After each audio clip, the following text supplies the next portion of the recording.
గేట్లు మూసేస్తేనే సమస్య పరిష్కారం అవుతుందని కాదు. ఆ సైడు ఈ సైడు దాని మీద ఆ బ్రీచ్ ఉంది. ముందు ఆ బ్రీచ్ క్లోజ్ కావాలి.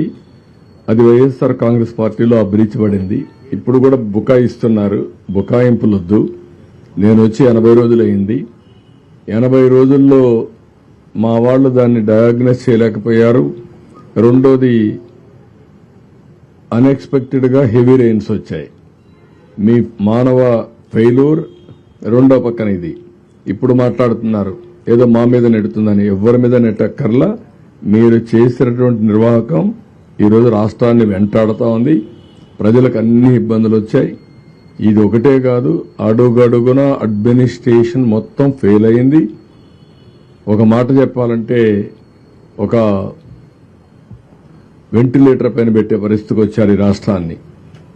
అందుకని ఒక పక్క ఆర్థిక ఇబ్బందులు, ఒక పక్క అడ్మినిస్ట్రేషన్ డిఫంక్ట్ కావడం, డిపార్ట్మెంట్స్ అన్ని పనిచేయకుండా పోవడం, ఇంకో పక్క తప్పుడు పనులు చేయడం, ఇంకొక పక్కన మీరు చూస్తే ఎక్కడికక్కడ బురజల్లే కార్యక్రమం చేయడం, ఇలాంటివన్నీ చేసే పరిస్థితికి వస్తున్నారు. ఇవన్నీ ఎక్కడ క్షమించే పరిస్థితి ఉండదు.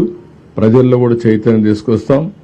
ఒకటే గుర్తుపెట్టుకోండి, రాజకీయ పార్టీకి ఉండవలసిన లక్షణాలు ఒక్క లక్షణం కూడా ఈ పార్టీకి లేదు. నేను చాలా పార్టీలు చూశాను 45 సంవత్సరాల్లో.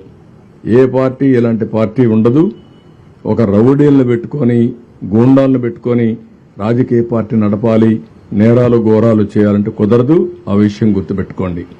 నేను నిన్న ఈరోజు ఎప్పుడు చూస్తున్నాను, ఇంకా బుకాయిస్తున్నారు. బుకాయింపులు మానండి, వాస్తవాలకు రండి.